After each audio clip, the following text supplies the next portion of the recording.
അവര് രണ്ടുപേരും എന്തിനാ ഇവിടുന്ന് കണ്ണുവെട്ടിച്ച് പോകുന്നത്? അവരൊരുമിച്ച് എന്തെങ്കിലും കാര്യത്തിന് പുറത്തു പോയതായിരിക്കും. അതിനാവശ്യമില്ല നിങ്ങൾക്ക് എന്തിനാ ടെൻഷൻ അടിക്കുന്നത്? തൃശൂർ അങ്ങനെ പോയതാണെങ്കിൽ അവർക്കൊന്ന് പറഞ്ഞിട്ട് പോയിക്കൂടെ? ഫോൺ വിളിച്ചിട്ട് എടുക്കുന്നില്ല മോനെ. എടാ മോനെ, നീ ശിവാനി ഒന്ന് വിളിച്ചു നോക്കടേ. ശരി അമ്മ, ഞാനൊന്ന് വിളിച്ചു നോക്കട്ടെ.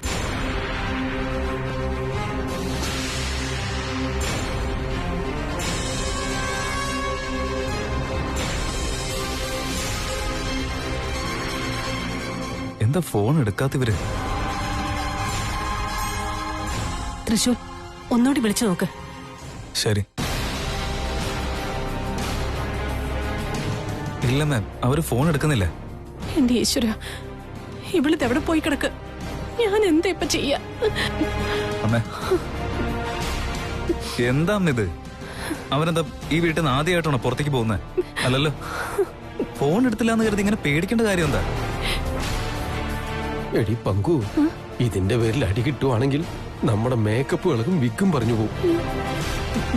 ബോണസായിട്ട് കയ്യും കാലും ഓടിച്ചു കളയും. അമ്മ, അവര് തീർച്ചയായിട്ടും തിരിച്ചു വരും, പേടിക്കാതിരിക്കേ. പേടിക്കുക തന്നെ വേണം തൃശൂൽ. ഇന്നലെയെല്ലാം അവളുടെ പ്രേമത്തെക്കുറിച്ച് തന്നെയല്ലേ നമ്മൾ സംസാരിച്ചത്? എന്ന് പറഞ്ഞ ഈ പറഞ്ഞു വരുന്നതിന്റെ അർത്ഥം എന്താ? നമ്മുടെ വീണ നമ്മളെല്ലാം വിട്ട് ഒളിച്ചോടി പോയെന്നോ? അങ്ങനെയല്ല എന്ന് പറയാൻ നിന്റെ കയ്യിൽ വേറെ എന്തെങ്കിലും കാരണമുണ്ടോ? ഞാനിങ്ങനെയൊക്കെ പറഞ്ഞത് അവൾക്ക് അറിവില്ലാത്ത പ്രായോ? ഞാൻ മാത്രമാണ് ശരി, ലോകത്തിലെ മറ്റെല്ലാം തെറ്റാണെന്ന് തോന്നുന്ന ഒരു പ്രായമാണിത്. പ്രേമം എന്ന വൈറസ് മനസ്സിലെങ്ങാനും കയറി കൂടിയാ പിന്നെ വീട്ടുകാര്, സ്വന്തക്കാര്, ബന്ധുക്കാര്, ബന്ധങ്ങള് അങ്ങനെ എല്ലാം തന്നെ ഡിലീറ്റ് ആയി പോയിക്കോളും. അവസാനം ബാക്കിയാവുന്നത് പേരിന് പോലും വേണ്ടാത്ത ഒരു പ്രേമം മാത്രമായിരിക്കും. അല്ല, ഈ വീട്ടിൽ ഇത്രയും ആളുണ്ടായിരുന്നില്ലേ? അവൾ എവിടെയാ പോയെന്ന് ആർക്കും അറിയില്ലെന്നാണ്. മാത്രമല്ല, അവളെ കാണാതായതിനെ പറ്റി ഒരു സംശയം പോലും ആർക്കുമില്ല. രാവിലെ അവരെ കണ്ടപ്പോഴേ എനിക്ക് സംശയം തോന്നിയിരുന്നു. എന്ത് സംശയം? അതിരാവിലെ ശിവാനി മാഡവും വീണ മാഡവും കൂടി ഇവിടുന്ന് പോന്ന കണ്ടു.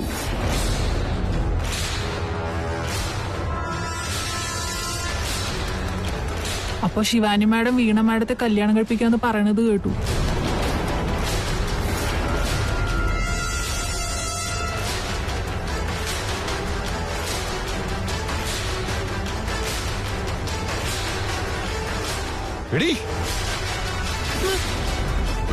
ഈ വിഷയം നിനക്ക് അറിയാഞ്ഞിട്ടും നീ എന്തുകൊണ്ട് ആദ്യം പറഞ്ഞില്ല? മുതലാളി, അത് തമാശയാന്നാ കരുതിയത്. തമാശ അത്രേ.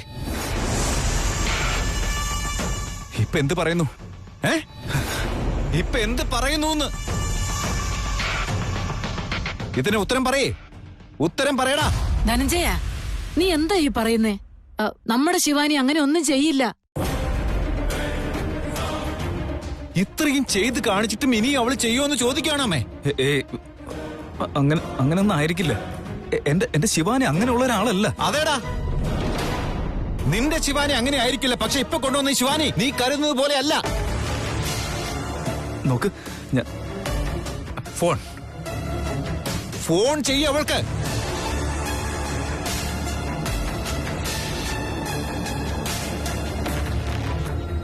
വിടില്ല.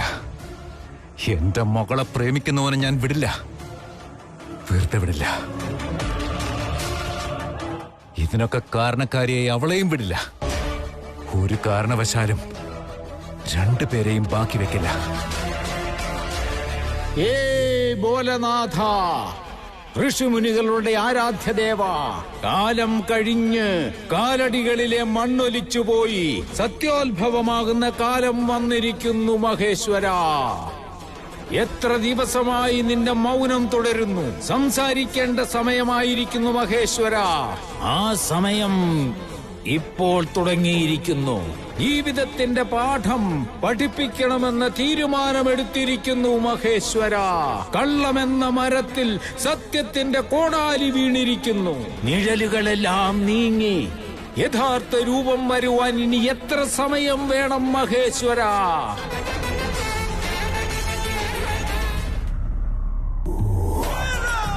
ഹലോ, കഷ്ടപ്പെട്ട് നിങ്ങളെ രണ്ടുപേരെയും വീട്ടിൽ നിന്ന് ഇറക്കി ഇങ്ങോട്ട് കൊണ്ടുവന്നത് ഞാൻ. ആരുമില്ലാത്ത സ്ഥലത്തേക്ക് കൂട്ടിക്കൊണ്ടുവന്നത് ഞാൻ. ഇതുകൊണ്ട് നിങ്ങൾ രണ്ടുപേരും നന്നാവുമെന്ന് പറഞ്ഞത് ഞാൻ തന്നെയാണ്. ഇത്രയൊക്കെ കഷ്ടപ്പെട്ടിട്ട് ഞാൻ നോക്കുമ്പോ രണ്ടുപേരും ഇവിടെ ഇരുന്ന് അങ്ങ് റെസ്റ്റ് എടുക്കുകയാണല്ലോ. താങ്ക്സ് ഏട്ടത്തി, ഞങ്ങൾക്ക് വേണ്ടിട്ട് ഇത്രയധികം റിസ്ക് എടുത്തതിന്. എടുത്തല്ലേ പറ്റൂ മോളെ, അതല്ലാതെ വേറെ വഴിയില്ലല്ലോ. എല്ലാവരും നമ്മുടെ സ്വന്തമാണെന്ന് കരുതി സഹായിച്ചാലേ നമുക്ക് എന്തെങ്കിലുമൊക്കെ കിട്ടുള്ളൂ. അല്ല, ഇപ്പൊ എന്താ ചെയ്യേണ്ടത്? കല്യാണം കഴിക്കണം, അത് തന്നെയാണ് ബെസ്റ്റ്. എന്തായാലും അമ്പലത്തിൽ തന്നെയാ ഉള്ളത്. പക്ഷെ വരുന്ന ആ തിരക്കില് കുങ്കുമവും താലിയും ഒന്നും എടുക്കാൻ പറ്റിയില്ലല്ലോ. ആ, ഒരു കാര്യം ചെയ്യാം, നിങ്ങൾ ഇവിടെ തന്നെ ഇരിക്കെ, ഞാൻ വേഗം പോയിട്ട് താലിയും മാലയും കുങ്കുമവും ഒക്കെ വാങ്ങിച്ചോണ്ടെങ്കിൽ വരാം. ഏട്ടത്തി, താങ്ക് യു ഏട്ടത്തി.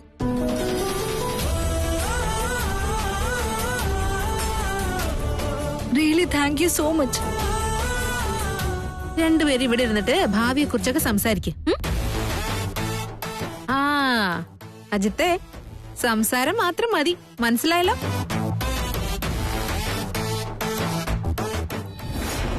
നിങ്ങള് മന്ത്രവിദ്യയിൽ പ്രാവീണ്യമുള്ളവരാണ്, മന്ത്രതന്ത്രങ്ങളിലും നിപുണതയുള്ളവരാണ്. ശവമായ എന്റെ ജീവിതത്തിൽ മറുരൂപം തന്നവരാണ്. അങ്ങനെയുള്ള നിങ്ങൾക്ക് എന്റെ മകൾ എവിടെയുണ്ടെന്നറിയാൻ ഒരു ബുദ്ധിമുട്ടും ഉണ്ടാവില്ല. എനിക്ക് എന്റെ മകൾ എവിടെയാണെന്ന് അറിയണം. ഒരു കാരണവശാലും അവർ തമ്മിലുള്ള വിവാഹം നടക്കാൻ പാടില്ല. എതിർദിശയിലുള്ള ശത്രുക്കളെ എതിർക്കാൻ എളുപ്പമാണ്, എന്നാൽ നെഞ്ചിലുള്ളവർ തന്നെ ശത്രുക്കളായാൽ പോരാട്ടം വളരെ കഷ്ടമായിരിക്കും. ഇപ്പൊ തന്നെ ആ നാഗറാണിയോട് പോരാടി എന്റെ ജീവിതം താറുമാറായി. ഇനി ഇവളും കൂടി അവനെ കല്യാണം കഴിച്ച് അവന്റെ കൂടെ ചേർന്ന നോ, എന്റെ ഈ ജീവിതകാലം മുഴുവൻ ശത്രുക്കളോട് പോരാടി തീർന്നു പോകും. ദയവ് ചെയ്ത് എന്തെങ്കിലും ചെയ്ത് എന്റെ മകൾ എവിടെയാണെന്നെങ്കിലും പറഞ്ഞതാ. ഇപ്പോൾ എന്ത് വേണം? നിന്റെ മകൾ എവിടെയാണെന്ന് കണ്ടെത്തി തരണം, അത്രയല്ലേ ഉള്ളൂ.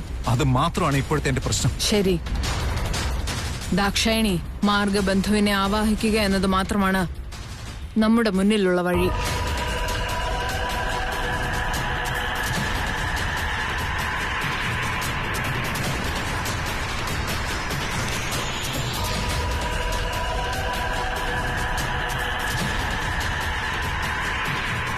ഓം അസുരഗുരു ശുക്രാചാര്യായ നമഃ.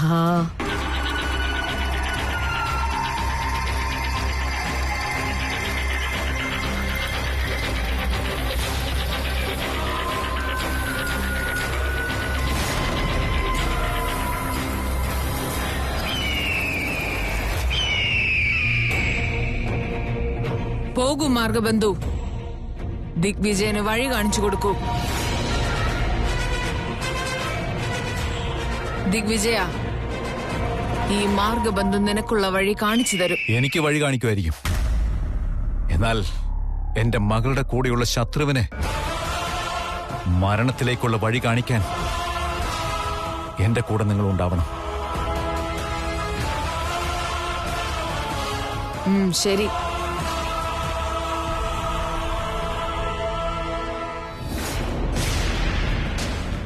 ശൈലു,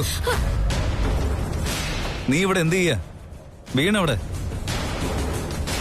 ശൈലു നിന്നോട് ചോദിച്ചോണ്ടിരിക്കുന്നത് വീണ എവിടെയാണെന്ന്. വീണയോ? ഏത് വീണ? എനിക്ക് മനസ്സിലായില്ല. എന്റെ അനിയത്തി വീണ. ഓഹോ, ഓ, നിന്റെ സിസ്റ്റർ ക്യാരക്ടർ വീണ അല്ലേ? അവളെവിടെയാണെന്ന് ഇപ്പോ എനിക്കെങ്ങനെ അറിയാൻ പറ്റുന്നത്? നിങ്ങൾ രണ്ടുപേരും വീട്ടിൽ നിന്ന് ഒരുമിച്ച് പുറത്തിറങ്ങിയെങ്കിൽ അവൾ എവിടെയാണെന്ന് നീ അറിഞ്ഞിരിക്കണമല്ലോ. അത് സീറോ, എന്താ പറ്റിയെന്നറിയോ? അവള് വാക്കിംഗ് പോണോന്ന് ഭയങ്കര നിർബന്ധമായിരുന്നു. എന്നെ നമ്മുടെ വീട്ടിലെ കുട്ടിയല്ലേന്ന് വിചാരിച്ചിട്ട് ഞാൻ കൂട്ടിയിട്ട് വന്നതായിരുന്നു. അവള് നടന്നിട്ടേ അവസാനം അങ്ങ് റണ്ണിങ് തന്നെ തുടങ്ങി. പക്ഷെ ഞാൻ ഈ ശൈലു അങ്ങനെ വെറുതെ വിടുവോ? ഞാൻ അവളുടെ പുറകെ തന്നെ ഓടി. അവള് നല്ല സ്പീഡിൽ ഓടാൻ തുടങ്ങിയപ്പോ ഞാൻ അവളുടെ പുറകെ തന്നെ ചേസ് ചെയ്ത് ഓടി പിടിച്ചതായിരുന്നു. അപ്പൊ അതാ ആ അജിത്ത് വന്നിട്ട് അവളെ കൂട്ടിക്കൊണ്ട് ഒറ്റ പോക്കായിരുന്നു. ഞാൻ ഒറ്റയ്ക്കല്ലേ, അവര് രണ്ടുപേരും. ഞാൻ എങ്ങനെ അവരെ ഓവർടേക്ക് ചെയ്യുന്നേ? അതുകൊണ്ട് എനിക്കങ്ങ് വഴി തെറ്റിപ്പോയി. ശരി, അവര് രണ്ടുപേരും എന്നിട്ട് ഇവിടെ. അവരോ? ആര്? അജിത്തും വീണയും. ആ, അവര് മലയുടെ അപ്പുറത്തേക്ക് അങ്ങോട്ടേക്കാ ഓടിപ്പോയത്. മലയുടെ അപ്പുറത്തേക്ക്? ആ, അവരെന്തിനാ അങ്ങോട്ടേക്ക് പോയത്? അവിടെ അങ്ങനെ പോവാനായിട്ട് റോഡൊന്നും ഇല്ലല്ലോ. പിന്നെ എങ്ങനെ പോയിന്നാ? എന്റെ സീറോ, രക്ഷപ്പെട്ട് ഓടി പോകുന്നവര് റൂട്ട് മാപ്പ് ഇട്ടിട്ടാണോ പോകുന്നത്? വാശാല് പോവാം. എങ്ങോട്ട്? അവര് പോയിടത്തേക്ക്. ഞാനോ? വീട്ടിലേക്കോ? എനിക്ക് പറ്റില്ല, ഞാൻ വരില്ല.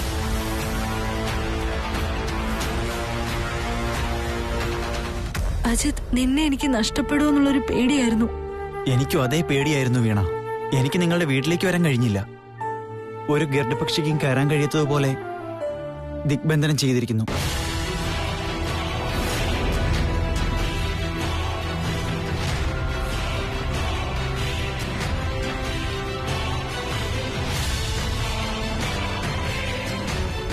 വീടിന് ചുറ്റും ദിഗ്ബന്ധനം ചെയ്തിട്ടും അവരെന്റെ മകളെ കടത്തിക്കൊണ്ടുപോയെന്ന് പറഞ്ഞ അവൻ സാധാരണക്കാരനല്ല. ഒരു കാരണവശാലും അവനെ നമ്മൾ ജീവനോട് വിടാൻ പാടില്ല. ഏട്ടത്തി നമ്മുടെ കൂടെ ഉണ്ടാവും അജിത്. എന്തെങ്കിലും പറഞ്ഞ ഏട്ടനെ സമ്മതിപ്പിക്കും. പിന്നെ വീട്ടുകാരെ സമ്മതിപ്പിക്കുന്ന കാര്യം അത് ഏട്ടനും ഏട്ടത്തെയും നോക്കിക്കോളൂ. അച്ഛന് ഞാനെന്ന് വെച്ചാ ജീവനാ. എനിക്ക് ഇഷ്ടമുള്ളതൊന്നും അച്ഛൻ വേണ്ടെന്ന് പറയില്ല. ഇപ്പൊ എല്ലാത്തിനും തടസ്സം നിൽക്കുന്ന നിന്റെ അച്ഛനാ. എന്താ ഈ പറയുന്ന അജിത്? നമ്മുടെ കാര്യം ഇതുവരെ അച്ഛൻ അറിഞ്ഞിട്ടേ ഇല്ല. നിന്റെ അച്ഛന് നമ്മളുടെ കാര്യങ്ങളെല്ലാം അറിയാം. എന്നാ നിനക്ക് നിന്റെ അച്ഛന്റെ സ്വഭാവം അറിയില്ല. എന്താ ഇങ്ങനെ പറയുന്ന അജിത്? നിന്നോട് ഒരുപാട് കാര്യങ്ങൾ പറയാനുണ്ട്. അതിൽ കുറച്ച് കാര്യങ്ങളെങ്കിലും ഇപ്പൊ പറയാം.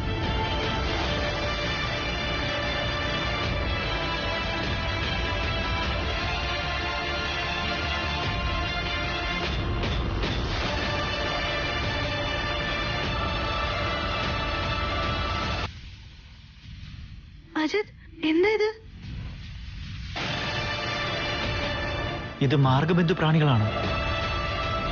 നമ്മളിരിക്കുന്ന സ്ഥലം മനസ്സിലാക്കാൻ ആരോ പ്രയോഗിച്ചതാണ്. ആര്? ഞങ്ങൾ തന്നെയാ.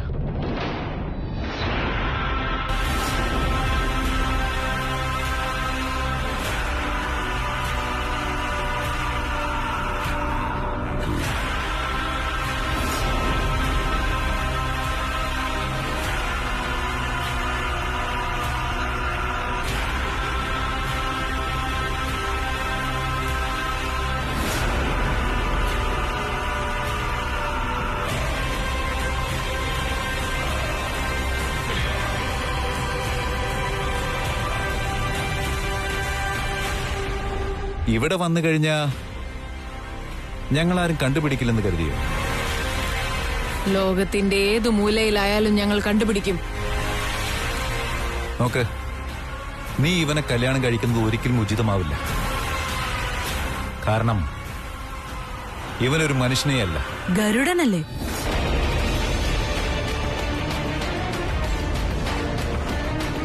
ഇവൻ ഇതൊക്കെ ആദ്യമേ എന്നോട് പറഞ്ഞിരുന്നു. ഞാൻ കല്യാണം കഴിക്കുന്നുണ്ടെങ്കിൽ അത് ഇവനെ ആയിരിക്കും. ഓഹോ, അപ്പൊ നിങ്ങൾ ഒരുപാട് മുൻപേ എത്തിക്കഴിഞ്ഞല്ലേ? എന്നുവെച്ചാ തിരിച്ചു വരാൻ കഴിയാത്ത അത്രയും ദൂരത്ത്. ഇനിയിപ്പോ എന്താണ് ചെയ്യുക? വന്ന വഴിയെ തിരിച്ചു പോയിക്കോ.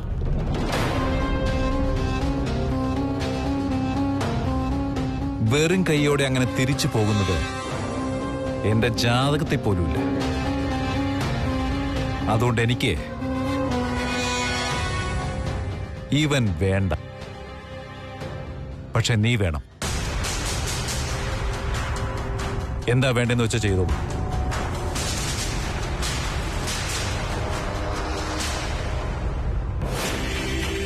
ഞങ്ങൾ എന്തിനാ ഇങ്ങനെ ഉപദ്രവിക്കുന്നേ? ഞങ്ങളൊന്ന് വെറുതെ വിട്ടൂടെ നിങ്ങൾക്ക്? അസുര ഗുരു ശുക്രാചാര്യ വിരചിത.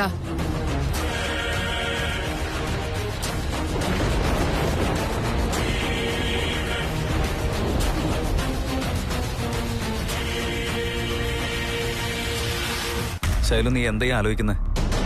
എനിക്കറിയാൻ വയ്യാത്തോണ്ട് ചോദിക്കാം. താൻ എന്തൊരു മന്ദബുദ്ധിയാണോ? ഇയാൾക്ക് പ്രേമിച്ച് കല്യാണം കഴിക്കാം, എന്നാ അനിയത്തി അങ്ങനെ ചെയ്യാൻ പാടില്ല അല്ലേ? അവരുടെ പ്രണയത്തെ അംഗീകരിച്ച് അവരുടെ കല്യാണം നടത്തി കൊടുക്കേണ്ടത് നീയാണ്. അറിയോ നിനക്ക്? അതെ, ഇതെന്റെ ഉത്തരവാദിത്വം തന്നെയാ. പക്ഷെ ഇങ്ങനെ ഒളിച്ചോടി പോയി കല്യാണം കഴിക്കുന്നതിന്റെ ഉത്തരവാദിത്തം എടുക്കാനൊന്നും എന്നെ കൊണ്ട് പറ്റില്ല. എല്ലാവരെയും സമ്മതിപ്പിച്ച് പറഞ്ഞ് മനസ്സിലാക്കി അഗ്നിസാക്ഷിയെ നടത്തിയാലല്ലേ അതിലെല്ലാവർക്കും സന്തോഷം ഉണ്ടാവൂ. അത് നടക്കില്ല എന്ന് തോന്നിയോണ്ടല്ലേ അവര് രണ്ടുപേരും ഓടിപ്പോയത്. ആദ്യം അവരെ കണ്ടുപിടിക്കാം, ബാക്കിയെല്ലാം പിന്നെ ആലോചിക്കാം. വാ ശൈലു.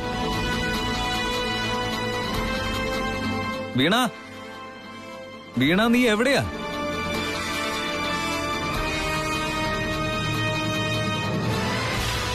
വീണ, വീണ, അജിത്,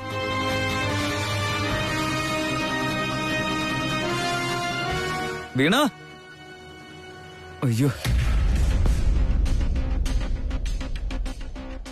ഇനി അങ്ങോട്ടേക്ക് വഴിയില്ലല്ലോ.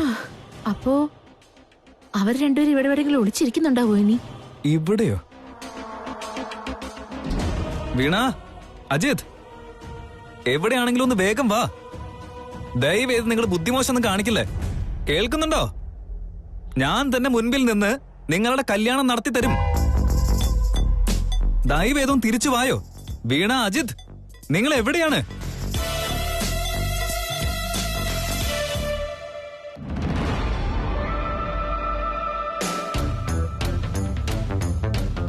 എനിക്ക് ഒരു സംശയം. എന്താ? അല്ല, അവര് ശരിക്കും ഇങ്ങോട്ടേക്ക് തന്നെയാണോ വന്നേ? ഇങ്ങോട്ടേക്ക് വരാൻ എങ്ങനെ പറ്റാ? ഏയ് സീറോ, അതായത് പ്രണയത്തിന് വേണ്ടിയിട്ട് എവറസ്റ്റ് കീഴടക്കാൻ പോലും തയ്യാറായിട്ടുള്ളവരുണ്ട്. അപ്പോഴാണ് ഈ മല കയറുന്നത്.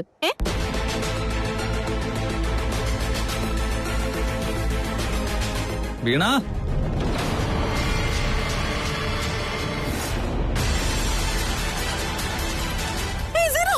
അയ്യോ ചലു, അയ്യോ,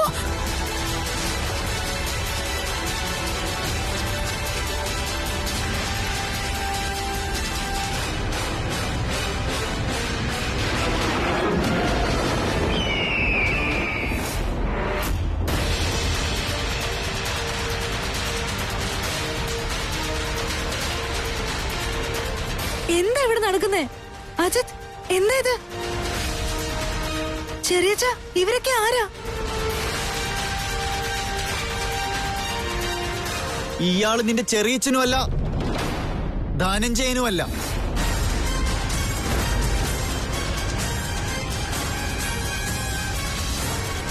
ഇവരിയാളുടെ ഭാര്യയുമല്ല. ഇതിവരുടെ ചേട്ടന്റെ മകളുമല്ല. സത്യം പറയുകയാണെങ്കിൽ ഇയാള് ധനഞ്ജയനെ അല്ല.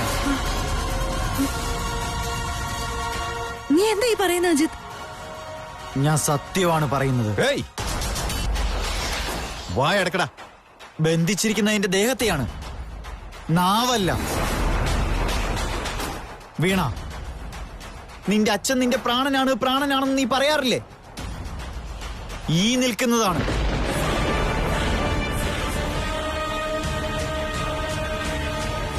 ഇതാണ് നിന്റെ അച്ഛൻ. ധനഞ്ജയന്റെ വേഷം കെട്ടിയിരിക്കുന്ന ദിഗ്വിജയൻ.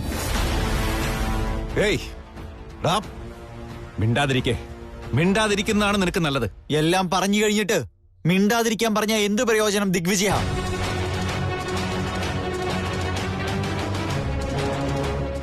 വീണ, ഇവരാരും നിന്റെ ആൾക്കാരല്ല. ദുരുദ്ദേശത്തോടു കൂടി വന്നിരിക്കുന്ന മന്ത്രവാദികളാ.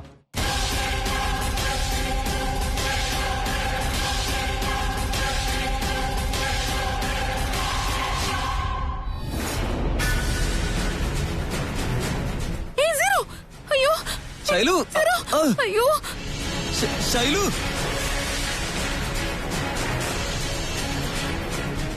ഒരു മിനിറ്റ്, ആരുമില്ലല്ലോ, ഞാൻ വരാം. ശൈലു, ഒന്ന് വേഗം വാ. കൈതാ, കേറി വാ സീറോ. ഒന്ന് വേഗം ശൈലു.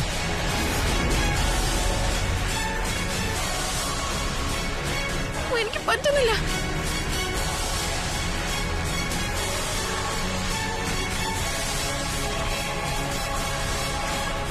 എന്താ ചെയ്യാ?